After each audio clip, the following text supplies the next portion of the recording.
So now I get to introduce our event, our program, and also the Glazer Institute.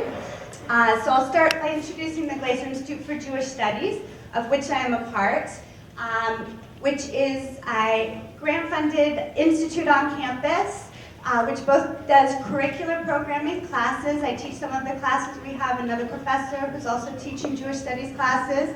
And then we also do co-curricular programming, such as this Convo event and previous Convo events and other kinds of events on campus, which are intended to really create a community of students that are exposed to ideas and guest speakers on a number of Jewish and interfaith themes that can sort of stimulate conversation and dialogue.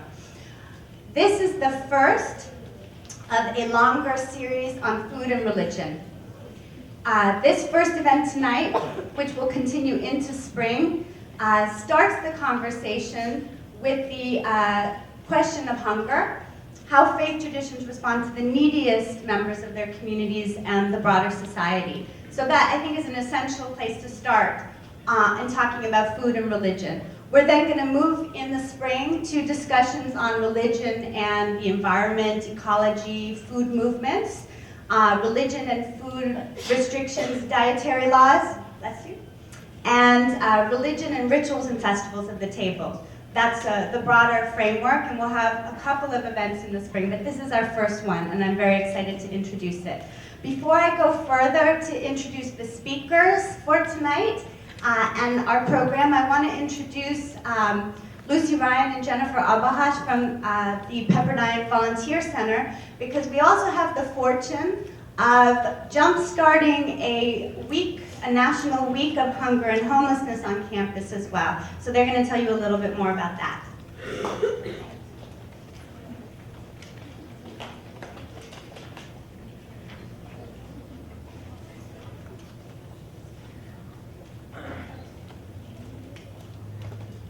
Hi everyone, I'm Jennifer. I'm Lucy. And we're the special events coordinators for the Volunteer Center, and we've just been working a little bit on the Week of Hunger and Homelessness that's next week. And we just wanted to give you a practical step. You're going to hear a lot about hunger tonight, and if you just want to give a little bit back next week, then we're going to give you a few options to do that. So like Jennifer said, the Week of Hunger and Homelessness is next week, starting Monday through Friday. We handed you a calendar of events when you walked in, and so you can know what's going on. Everything's online, and you can sign up online at pepperdine.edu/volunteer center. And a lot of the events, it requires you to reserve your spot online. And so we're just going to highlight two events really quick just to let y'all know what they are. The first is the Hunger Banquet, and this is on Monday. It's at 7 o'clock in the Drescher Cafeteria. And basically what it is you'll come in and you'll get a card, and that'll tell you who you are and what economic group you're in. And so based off that, you will have a meal according to how that person would typically eat on a typical day. So you may get rice, you might get rice and beans, you might get a full course meal. It just depends on what character you are. And through the simulation, you'll learn more about hunger worldwide, and you'll get to experience a short video. And it should be a great experience. We're really excited about it. The Culinary Club is coming out and cooking all the food, so it should be super amazing. And a really good educational experience. If you hear tonight the issues that you'd like to hear more about, that would be something that you could have that practical plug and experience more of next week. And our second event is the Salvation Army Shopping Spree. It's this a week from today, Thursday. It's in the morning, so we leave from Row at 6:30, but we'll be back by 9:30 in case you have class. And this is one of our most popular events because we take you to Santa Monica, and you get to personally take a child shopping just for the holiday season. And so they give you money and whatever the child needs, and you get to go with them and just share that experience. And so this fills up really fast, so if you want to join us on this, you can sign up at the Volunteer Center website. And our last thing is... Throughout the week, we're going to be having a Sodexo food drive. We're partnering with the cafeteria. And what you can do, we're actually going to be here after this if you'd like to donate, but you can use your meal points and donate up to $25 next week to go to basically, they're making food bags. You can buy a $5 or $10 food bag, and they'll donate that to an organization at the end of the week. with the money they raise through that. So if you have heard about the issues of hunger tonight and you just feel really compelled to give back, we'll be here after if you want to sign up with your ID number and donate that way. Okay, thank you guys, and just refer to your sheet if you need more information, and I'll just turn this over. Okay, so I think I forgot to introduce myself as well, which I tend to do at these events. Rebecca Goldberg is my name, and I'm a visiting professor of Jewish Studies. Now I get to actually introduce our speakers, who are going to take over from here. So I'm going to start in their order. Keaton Andreas is right here. He's 24 years old and a recent graduate of Fuller Theological Seminary, where he received his master's in intercultural studies with an emphasis in international and urban development. Before moving to California, he was living in Texas, where he completed his BA in religion at Texas Christian University, TCU. He has spent the last few years living in the Los Angeles area, and the past year serving an internship position in CLU LA, Clergy and Laity Unity for Economic Justice, and he recently began his work at Bread for the World. So a little bit of a bio on Bread for the World as well, and he will fill you in further. It's a collective Christian voice urging the nation's decision makers to end hunger at home and abroad by changing policies, programs, and conditions that allow hunger and poverty to persist. Okay, so now I'm going to introduce Abby Leibman, who is... Can't tell them how old I am. No, Good. no, it's only when you're as young as 24, which maybe to the students in the audience seems no big deal, but you know. So Abby Leibman is the president and CEO of MAZON, a Jewish response to hunger, which is a national nonprofit organization dedicated to preventing and alleviating hunger among people of all faiths and backgrounds. Abby Leibman brings to MAZON an extensive background in advocacy and a distinguished record of leadership at prominent nonprofit organizations, including Jewish World Watch, Jewish Family Service, California Women Lawyers, American Jewish Congress, the West Hollywood Human Services Commission, the Jewish Federation Council of Greater Los Angeles, and the Progressive Jewish Alliance. She co-founded the California Women's Law Center, which she directed for 12 years, and she's been a leading advocate for women's rights and social justice. She also teaches courses on advocacy, justice, and civil rights as an adjunct faculty at UCLA and American Jewish University. She has a JD from Hastings College of Law and a BA also from UCSD in political science. And a few more words on the organization, which was founded in 1985. MAZON means food in Hebrew, and it was the first national organization to rally the American Jewish community around issues of hunger. And it remains the only national Jewish organization dedicated exclusively to that cause. Okay. Last but not least, I'm going to introduce Umar Hakim, who is the Associate Director of the ILM Foundation, ILM standing for Intellect, Love, and Mercy. Umar Hakim participates in social networks around the country from within different faith-based backgrounds of social justice work, community organizing, and new media creative consulting. He's now working as an organizer in Los Angeles through the ILM Foundation, and he has a head start on understanding the interfaith landscape in Los Angeles. The ILM Foundation utilizes relationships built with interfaith partners to collaborate on Humanitarian Day, a Muslim-initiated day of service to the homeless of Los Angeles. Hakim recognizes that faith-based initiatives ought not to be faith-exclusive.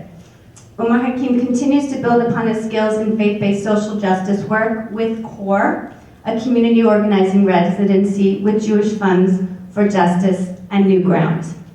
And obviously, they're going to now fill in as well on their backgrounds a little bit more. So I'm going to now switch over here. And we'll sit as a panel from here. And I really want the speakers, I want you to start by giving all of us a little bit of background on yourselves and your organizations. Really on both your personal and organizational missions. your particular approaches to hunger, the key issues and concerns you identify in the fight against hunger, and also to whatever degree, how those approaches are rooted in your particular faith traditions and those of your organizations. Okay, so I'm just going to pass down the microphone. Good evening, everyone. Before I really sink into the main core of my presentation, I have a few public service announcements. The first one is that everything that I'm going to say about Bread for the World can be found online at www.bread.org, and we're also on Facebook. Secondly, we're always looking for people to help us out with actions, communicating with Congress, and so I have a sign-up sheet. If you'd like to hear from me again or just get more information on Bread for the World, just sign up on the sign-up sheet. That's going to be passed around. All right, so my own story and Bread for the World as well is really focused on one question. That's why advocacy?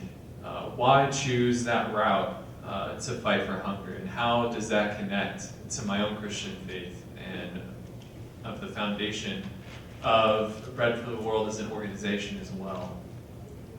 And for me, it has a lot to do with my upbringing. So I grew up in Oklahoma my entire life before moving out here. The politics and the culture out there are much more conservative in a lot of ways.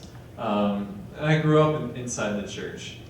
And for me, the only two methods of reaching out was being a pastor or serving as a missionary overseas. I didn't have really the framework for doing advocacy.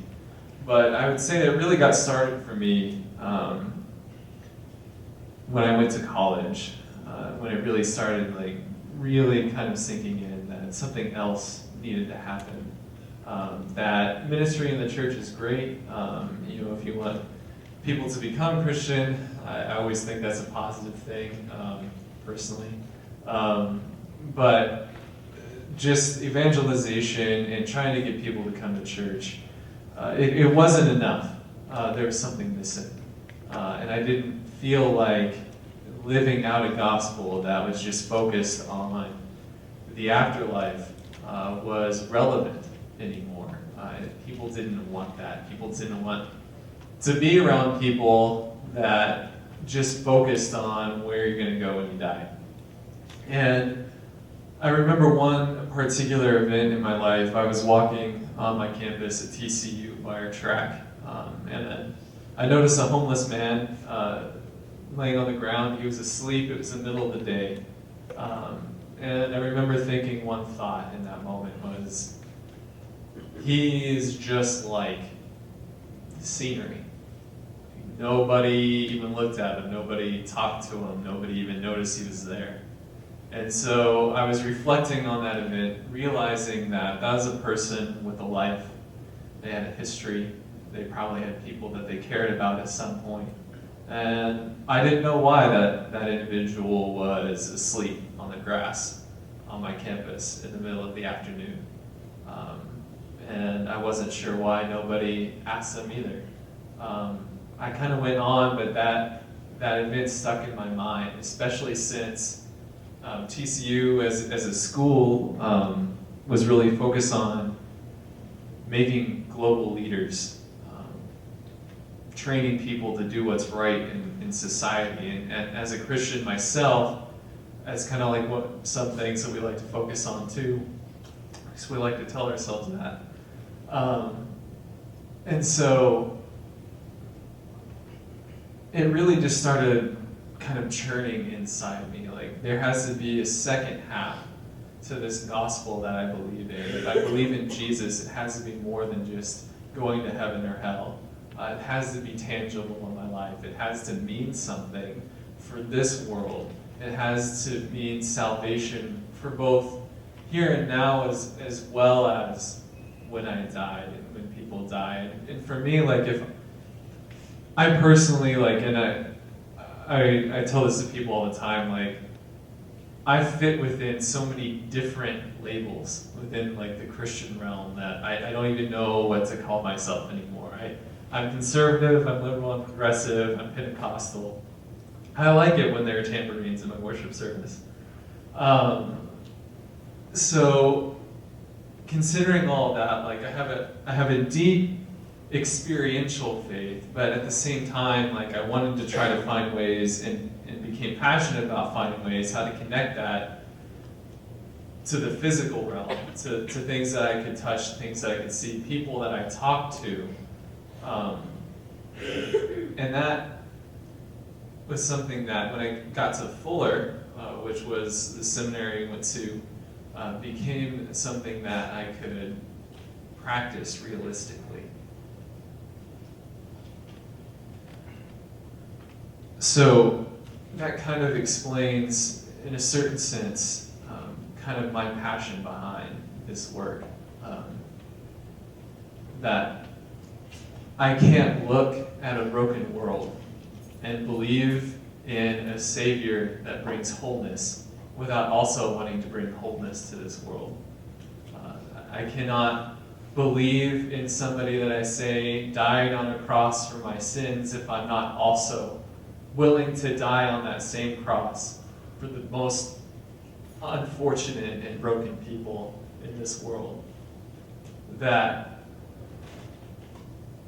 if I'm going to follow after somebody that's willing to pay the ultimate sacrifice, then I must also be willing to walk in those same footsteps.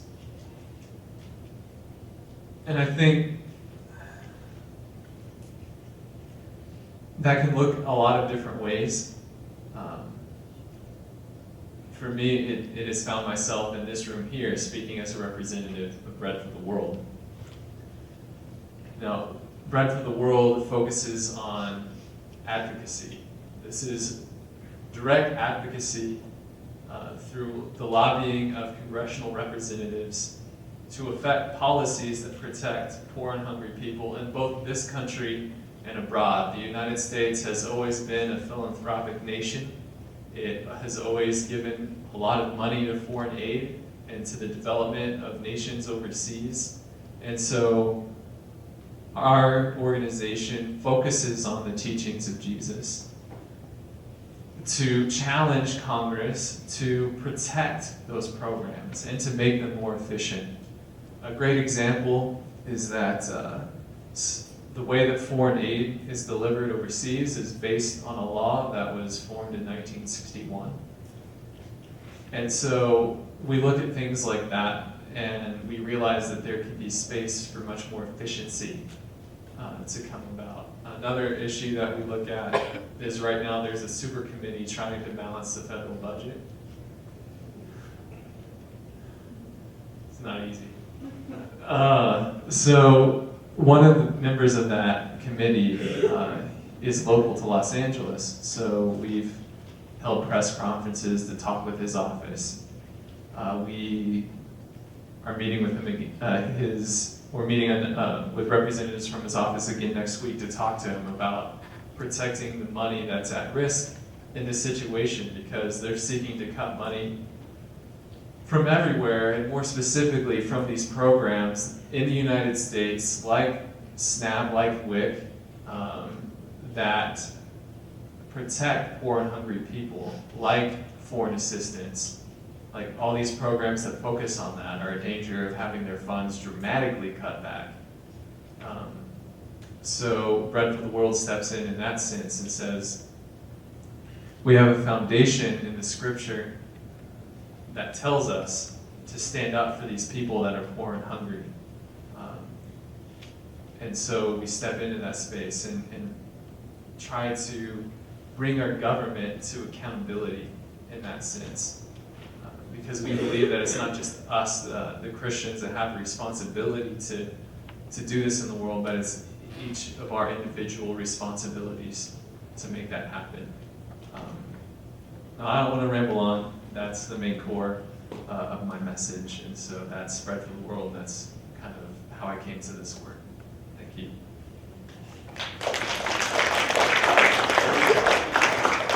I'm going to stand when I speak because I'm worried people can't actually see me. I'm a short person. It's a nice my table. So I'm going to thank you all for having us here this evening. It's always a privilege to be able to present with colleagues who are doing absolutely vital work in the world, and to be able to be a part of a conversation with people who are engaged and interested, as I know you all are. I'll start with just a little bit about me and why I do what I do, and then talk a little bit more generally about what's happening in the United States around hunger issues, and then piggyback on some of the things Keaton said, because we work very closely with Bread for the World on a lot of the advocacy work that we do too. So I am a lawyer. I'm kind of a lapsed lawyer right now. If you ask my father, I've been a lapsed lawyer since I graduated from law school, but that's because I'm not a tax lawyer. I went to law school because I needed to make a difference in the world. I saw law as a vehicle for change. I saw it as an opportunity to really affect public policy. From the time I was very young, I felt that it had to matter that I was in the world, that I didn't want the world to go on after I was dead, and that wouldn't have mattered whether I had lived or not. That I needed to have some opportunity to make an impact, that I wanted it to be a better world than I came into when I left it. And I don't know that I consciously had a lot of highfalutin ideas about this. I think I was really just more feeling that I didn't want the world to pass by, and it wasn't important enough that Abby Leibman was here. So I decided to make a commitment to doing what I felt was right. Now, I have a lot of strong opinions, and I, of course, am willing to be challenged on any of them. Of course, I have them because I think they're right, but I feel pretty strongly that making the world a better place for those who are the most vulnerable is the most important work that we do.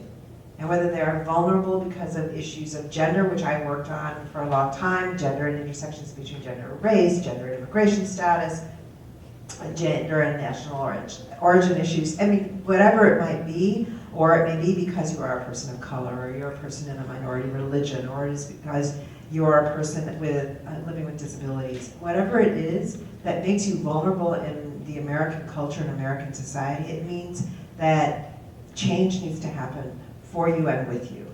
And that those of us who are in a position to be able to have access to power and influence need to use that access for good, to do the right thing.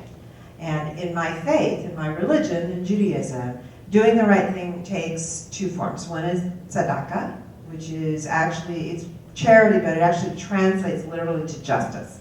In Jewish tradition, in order to do charity, it means you are doing justice. You are making the world just again. That is putting it back in balance. And the other concept that we embrace both in my religion and certainly in MAZON is tikkun olam, which is repairing the world, because the world is broken. And in the work that MAZON does, its focus is on issues of hunger. Now, we use the word hunger because it's something that people understand. It's a concept that we're all familiar with. In fact, before I got here for dinner, I was hungry. But that isn't what we're talking about when we're talking about trying to keep people from falling through the safety net, or the people that we are most concerned about. Those people are hungry, yes, but more than that, they're what we call food insecure. Has anybody heard this term before?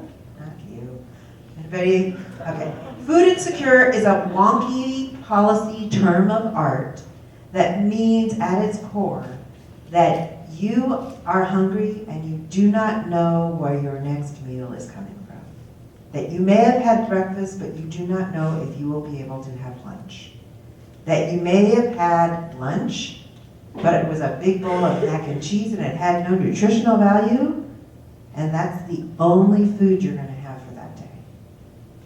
It is a sense of being very insecure about where your food will come from. Those are the people that are the most vulnerable in the United States around issues of hunger. That's what we're talking about. How many of them are there in the United States? Are there 10 million? Are there 20 million? Are there fewer than 20 million?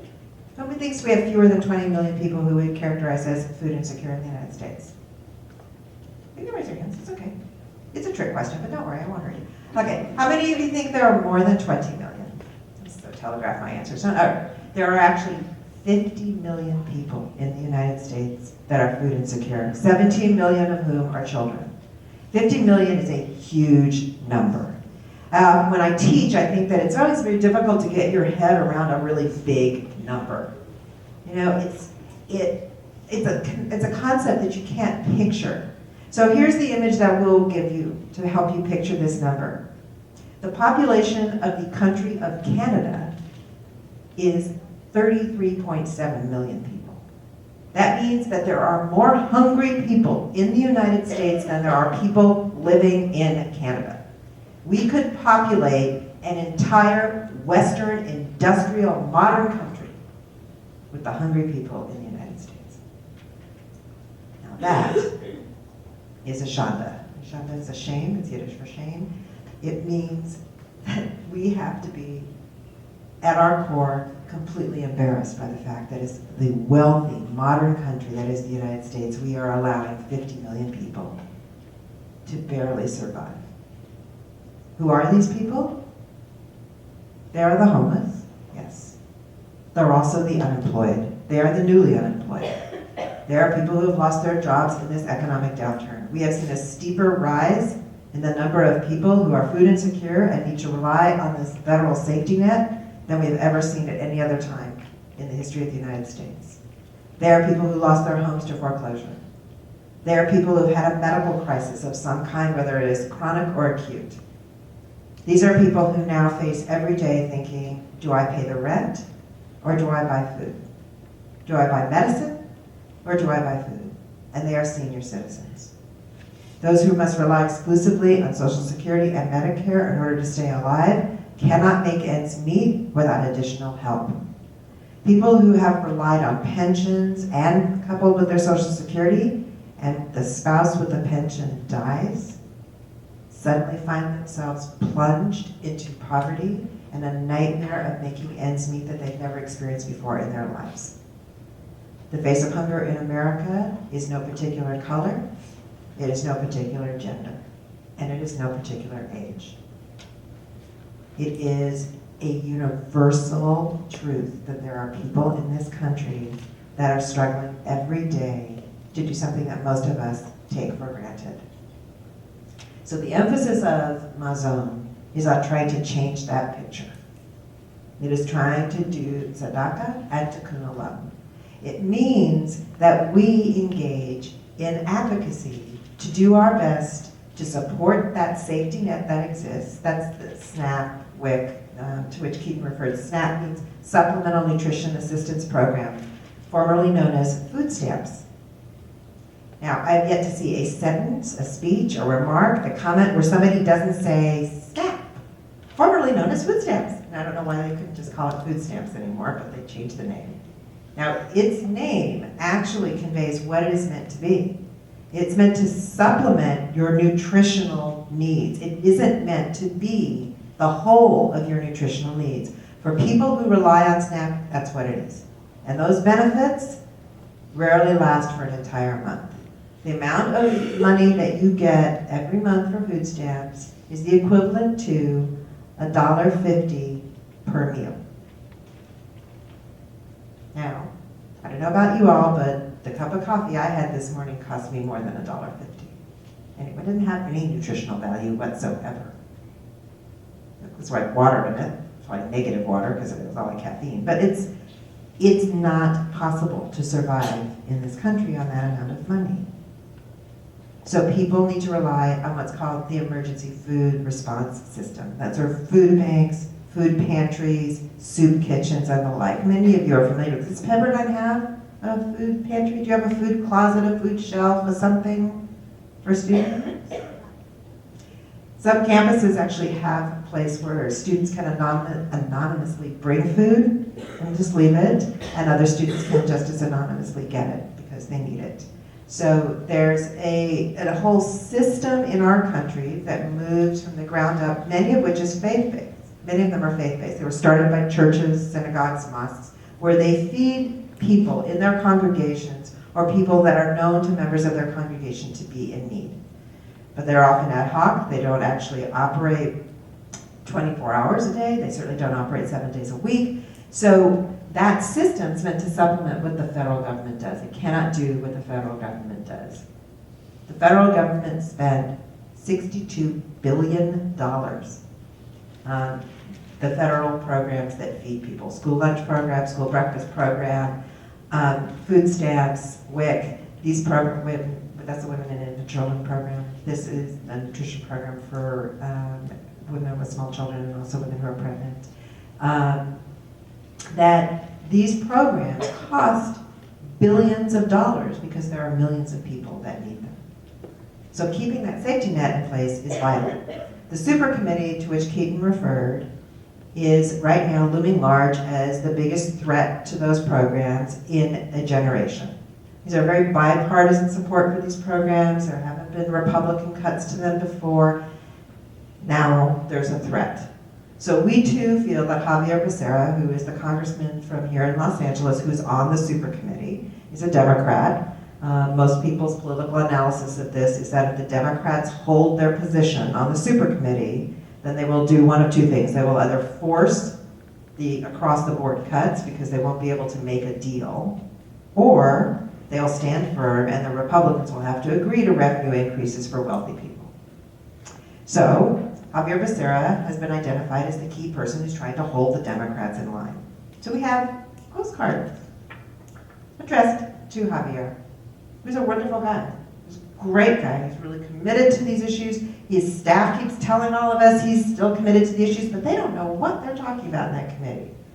No one knows what they're talking about in that committee, even other members of Congress, which is really phenomenal. So if you feel moved enough this evening, I left the postcards over here on the side. If you feel moved enough, please sign a postcard, give it back to me. I'll mail it. You don't even have to put postage on it. But take one with you. Sign one, take one with you, get someone else to sign it. And you can mail it yourself. Just put a stamp on it and mail it, or if you need to gather them up somehow, so maybe Rebecca will take them and mail them all back to me. The power of being able to say that you took the time to do this is very, very important. It's a lot harder to do this than to send an electronic postcard. And people in Congress count how hard it is for you to do things. Meeting with members of Congress, going to the programs that Bread is organizing in terms of holding events in front of the Becerra's office, or getting involved in demonstrations and activities around, going to a candidate forum and raising your hand and saying, what are you doing about preserving the safety net for the nutrition programs? It will shock everyone because no one ever asks those questions. But asking those questions begins to surface those issues. Advocacy is vital. Engaging in this work in order to make certain that we can change this world is vital. And we don't do it by ourselves. We can only do it with all of you. So I hope that you will stand with us and help us and do what really matters in this country to demonstrate that we care the most about those who have the least. Thank you.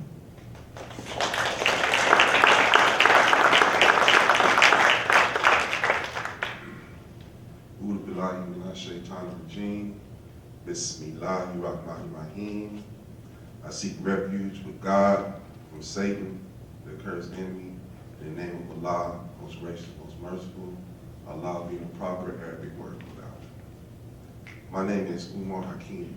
I'm very thankful to be here at Pepperdine University with Glazer Institute for Jewish Studies, with the guests I'm learning a lot from. Professor Rebecca Goldberg, thank you. And my beloved sister, Sadia Khan, who gave us the invitation. I'm here with Imam Sadiq Safir, my mentor. And I'm the Associate Director for the ILM Foundation, ILM. Means Intellect, Love, and Mercy.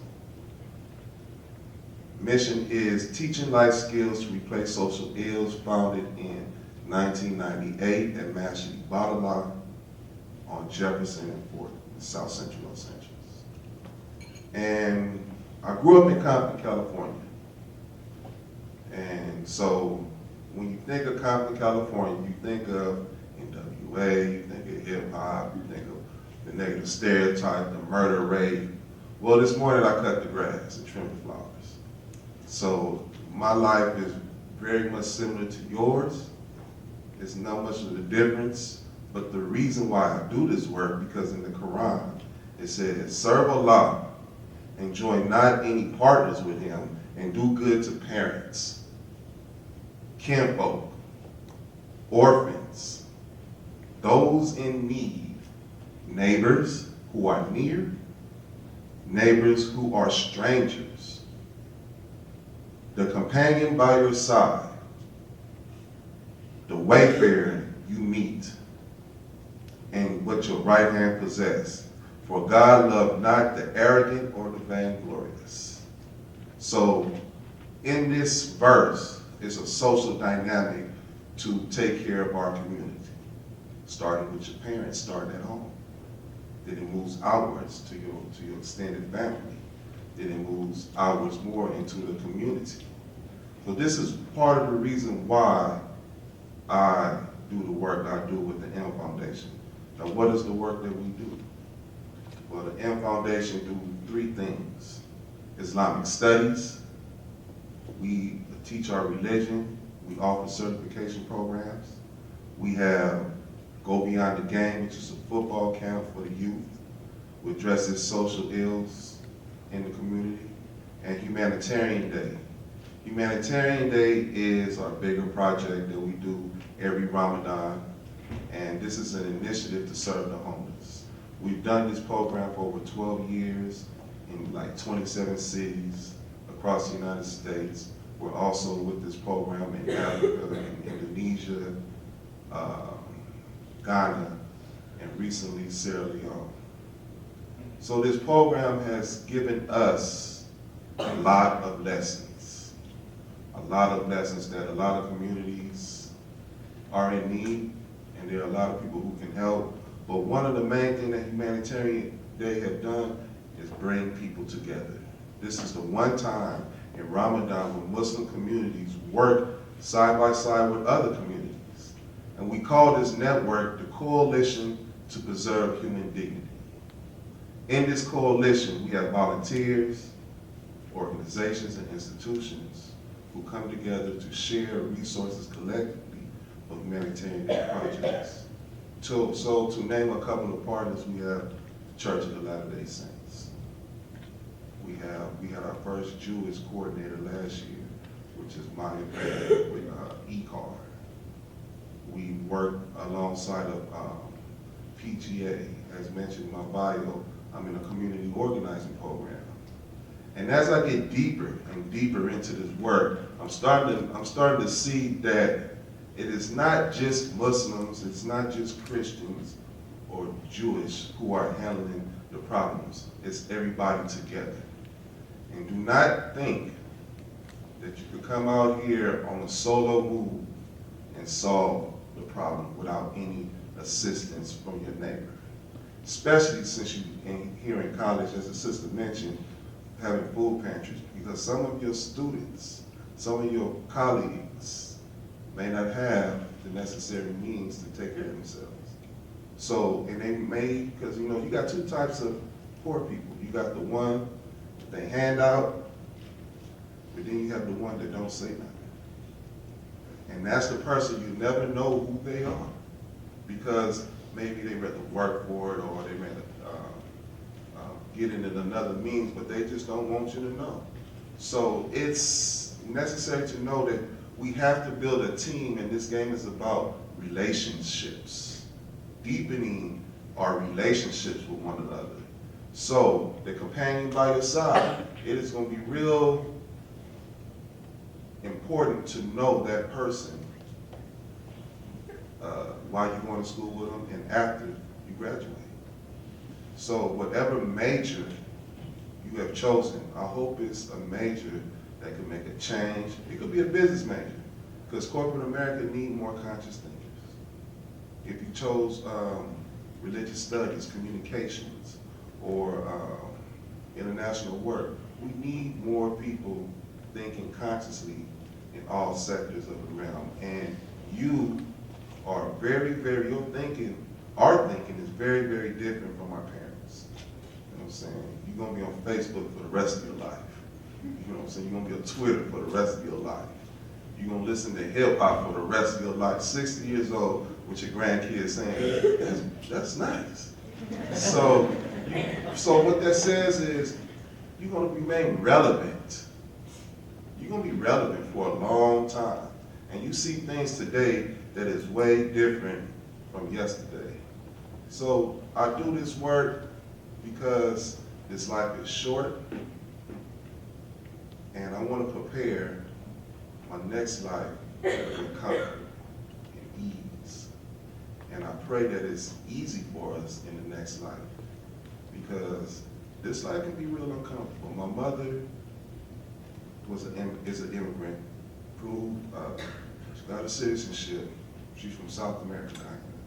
This lady, this woman, my mom, walked from one side of the continent to the other side of the continent to go to work and come home. You know what I'm saying? She earned her bachelor's in behavioral science and became the nurse manager at Martin Luther King Hospital, which at the time was one of the highest trauma centers in Los Angeles. So she got her education not only in academic studies, but in urban life. And instead of, you would think I'm a big dude, I play sports. Nope. She stressed education. So I went on to get my bachelor's, you know what I'm saying? Now I went on, then Imam Sadiq, they literally found me in Compton. And was like, come on, you need to come out here with us. And since then, I started off in admin, worked my way up. And it wasn't so much for doing what we do here, it was because the knowledge and the wisdom, they grew me from where I was at. They allowed me to be me.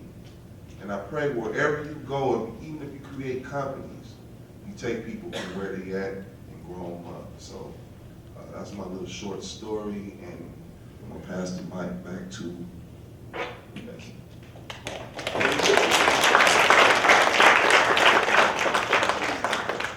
Okay, so in the time remaining, I want to leave time for questions and answers. I get to ask the first question. And then we're going to turn it over for questions and answers. So the question that I think sums up all the questions that I had wanted to ask really has to do with what are the opportunities for and limitations of collaboration among your organizations, right? What are the opportunities and what are the limitations? I know that there has been, so please feel free to talk about those moments, examples of the collaboration, and where, given that these are faith-based organizations, are there limitations? And so I think that's where we want to start, and then I want to open it up to the audience to ask questions as well.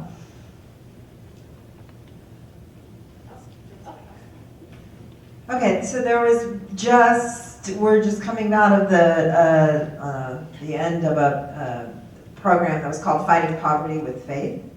It was a very large national collaboration across all religions to become engaged in advocacy work and also direct service work around issues of poverty, hunger, homelessness, and everything that contributes to poverty. And different organizations worked together on different efforts, and it was a big success, and they got several members of Congress to take what's called the Food Stamp Challenge, where they live on whatever the budget would be for food stamps for a week. Most of them have wonderful quotes about how they went to bed hungry every night. It was great. It was a great effort. There was a lot going on. There were And you know, when you do advocacy work, you know, everybody has a letter they need you to sign, right? I get every day, I get another, we have to sign this letter, we have to be a part of this coalition. So there's some of that becomes a little difficult because picking and choosing so that we don't look like MAZON signs every letter that comes in the office. Yeah, we'll be in that coalition. Okay, we'll be in that one. So there's some of that. One of the letters that was circulated was Circle of Protection, was that what it was? The Circle of Protection? Yes, Circle of Protection. We could not sign that letter because the language of the letter spoke about people acting in Jesus' name, which is a perfectly wonderful communication tool. It's a perfectly wonderful part of the Christian faith, but it is not part of the Jewish faith. And we could not be comfortable signing a letter that invokes the name of Jesus Christ. So there were some places where we can participate, and that would be an example of one where our faith keeps us from being able to engage in that kind of collaboration. Okay, what are some of the benefits of collaboration, faith-based collaboration, and what are some of the limitations? I'm gonna start with the benefit. Leadership development. This is in this work you get a chance to grow. Who you are today will not be who you are tomorrow. You get to meet different dynamics.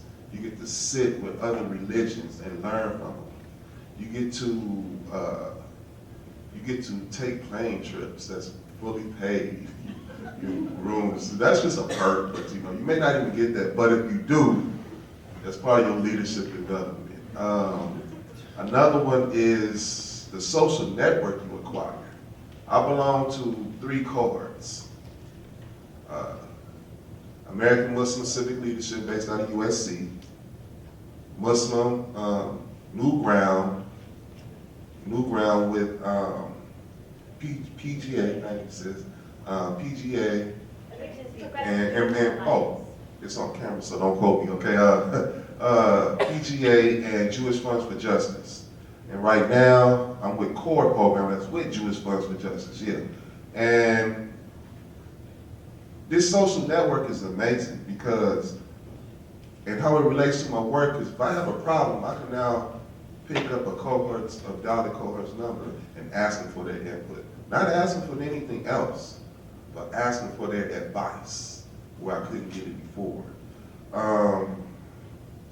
So that translates to relationships. Build your relationships, start here, build them. Limitations, not enough people to do the work. Like the sister said, it's somewhat, she said, 50 million people? 50 million people. That's a lot. It's not enough money.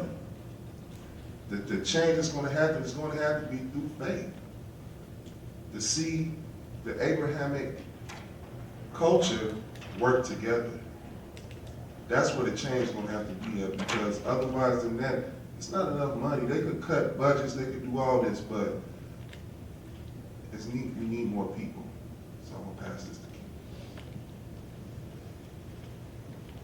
Yeah, some of the opportunities for collaboration are, I think, ingrained into the thinking of all 3 of our traditions, which all say that God created the world and humanity to have dignity.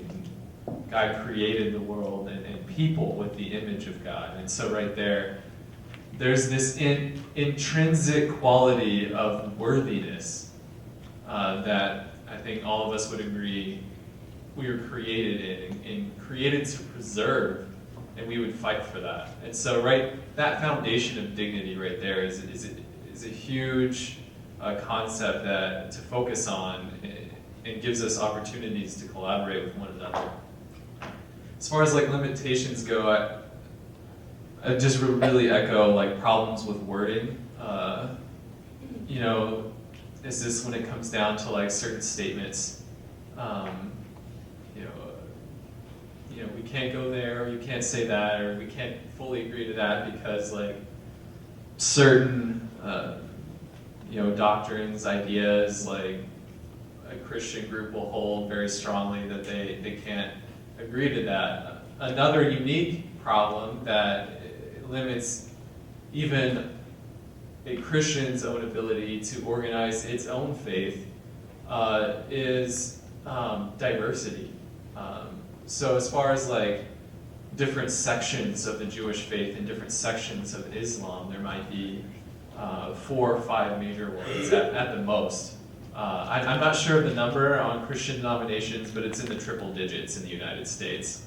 And so you can start kind of lumping large groups of those into certain categories, but there's some denominations inside the Christian faith that won't even sit in the same room with one another, and it be without tension, which is a real challenge because when we're talking to our own membership, sometimes that limits us in what we're able to do because you have a section of the church that believes really strongly in social justice, and they are really passionate about that, but some of their theology is unacceptable to this other side of the church that really believes strongly in evangelization, and they always want to have that in mind to do, which when you get into social justice work, a lot of people tend to think that as offensive or unnecessary.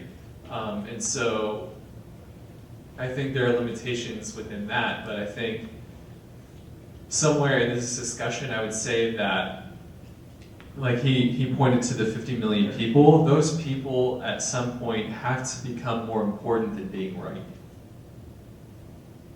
Because you can be right and feel good about yourself, but those 50 million people are still starving and still food insecure. And so I would say that as a focus of collaboration, I think that has to become more important. I'm sorry, there's one more. There's one more thing that's really more the smaller thing. Some of these are the smaller practical things, and that is we have a different Sabbath from other faiths, from some faiths, but not from other faiths. But so if you want to hold an event, and you want it to be a joint event, if you want to do this in the Jewish community, you can do it on Saturday. And if you want to do it in the Christian community, you can always do it on a Sunday. And then you have to try to find and nobody wants to do political organizing on Saturday night, let's face it. So there is a sensibility of timing and sensitivity to that you have to stay aware of, and often find that people are overlooking that and you feel challenged because then you can't participate and you wanted to participate. So it's one of those small kind of practical things that can get in the way of good collaboration. Should we take a couple questions at once and then address them all together, and then we'll come to a close. So who would like to ask a question? Yeah. You mentioned that the food stamp program averages up to $1.50 per meal, so what would you recommend would be the best amount of people, the ideal amount that the government should supply? Can we take one other question at the same time and then we'll try to address them? Are there other questions? No, okay. Okay. The easy math answer to you is that it should be 36% more at least, because food stamps, the total amount you get every month on food stamps is 36% less than what the average American family spends on food for a week.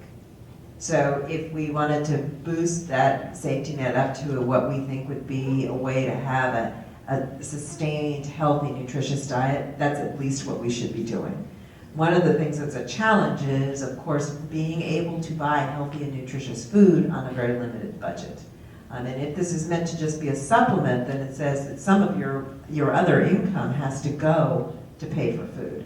And so making those kinds of very difficult financial choices in the supermarket are something we'd like to see Congress address by providing some additional supplements to those who do organic and responsible farming so that the prices come down on their products, that the commodities that get donated then can be from smaller farmers as well, and those will help to supplement these other food systems. So the number amount, that would be easy. Nobody's ever asked me that question before, though. That's a very interesting question. But the number amount would be at least bring it up to what the average American family is spending on food. I think another piece of that answer is that I think there's a strong opinion that the government should be expected to provide that sort of service. But I would point out that, the issue really isn't that, it already isn't enough for people to live on. The issue is that these sort of programs and social services are the ones that are targeted first when cuts are suggested. And so, as advocacy, organizations, we say that's not a way that you build a society, especially when these pieces of the federal budget are minuscule compared to other things that are deemed untouchable.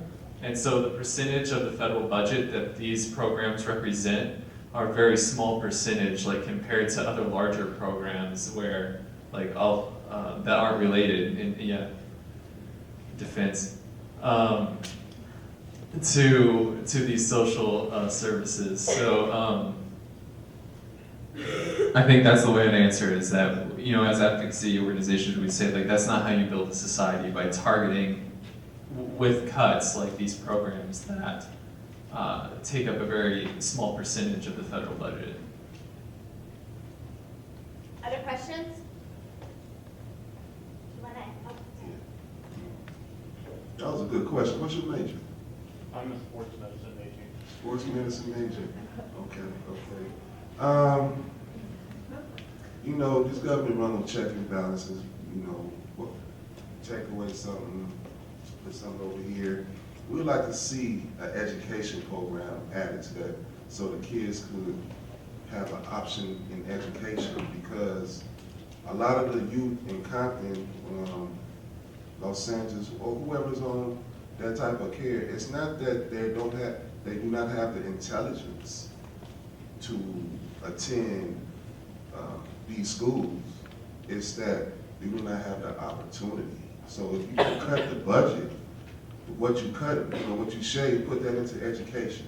Or if you're gonna raise something, make a percentage that for educational opportunity, like China did, or like China do. You know what I'm saying? So it's really important to give the urban youth an opportunity, because, you know, we deal mostly with our emotional intelligence and very creative. Other questions before we come to a close? See, one more question? Is there a hand up? No? Okay. Please thank our guests one more time.